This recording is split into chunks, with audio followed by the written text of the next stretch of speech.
Det er de sidste advarsler. Tro mig, jeg skal ikke dukke op her en gang mere. Jeg knuser dig med min bare hænder. Selvfølgelig gør du det.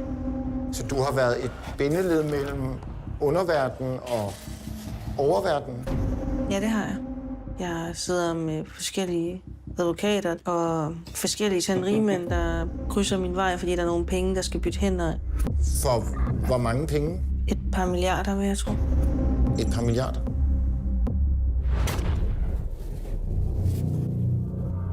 Det her kan kun lade sig gøre, hvis vi fortæller det hele.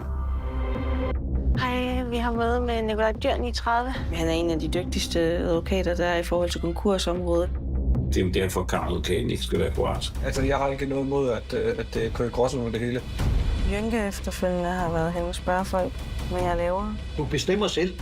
Hvilken vej vi går. Han sagde, en type som dig får en kugle for panden.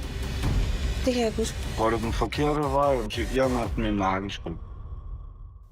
Det er jo